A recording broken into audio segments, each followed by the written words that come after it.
일본이 심적으로 많이 불안한지 한국의 불매운동과 탈일본 소재 국산화에 많은 관심을 보여주고 있습니다. 일본 지방 소도시들에서 곡소리가 나고 있는 반면 일부 언론은 아직까지 여유있는 모습을 보여주고 있습니다. 7일 니혼게이자 신문은 한국이 탈일본을 주장하고 있지만 과거에도 실패한 적이 한두 번이 아니었다 언급하며 한국은 여전히 일본 기술에 의존하고 있고 탈일본의 장애물이 높다고 보도했습니다.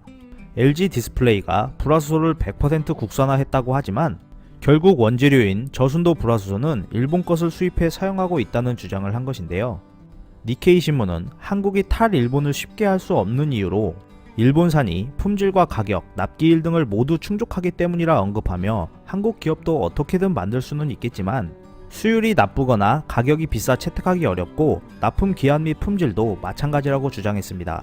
또한 한국의 대기업들은 소재 부품에 있어 높은 일본 의존도에 대한 위험성은 인지하고 있지만 국내 기업을 육성해줄 정도로 인내심과 여유가 없기 때문에 본심은 일본 소재 부품 기업들과 계속 거래하기를 원하고 있다 전했습니다. 그렇다면 이렇게 한국의 국산화를 조롱할 만큼 일본 기업 사정은 좋은지도 궁금해집니다.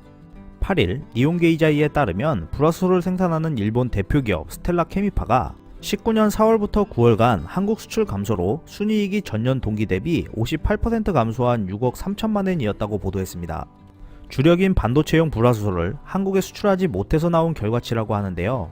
자칫 저순도 불화수소까지 한국에 수출하지 못한다면 어떤 결과가 나올지도 궁금해집니다. 일본은 현재 한국으로 수출하는 부품 소재 위기뿐만 아니라 일본이 자랑하는 카메라 산업도 위기를 맞이하고 있습니다. 8일 동양경제 온라인에 따르면 니콘 카메라가 적자전환 위기를 맞이했다고 전했습니다.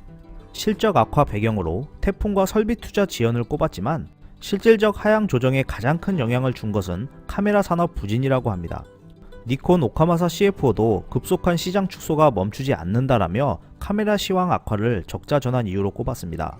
이러한 배경엔 삼성의 휴대폰 이미지 센서 개발 영향이 있다는 사실도 있지만 이는 쉽게 받아들여지지 않나 봅니다. 아직까지는 한국이 일본 소재부품 기업에 일부 의존하고 있다는 것은 사실입니다만 지금까지 차근차근 잘해온 것처럼 소재부품 안정화를 위해 수입처 다변화와 국산화의 꾸준한 노력이 이어진다면 탈일본은 예상보다 빠르게 다가올 것으로 보입니다. 이상 피커TV였습니다. 감사합니다.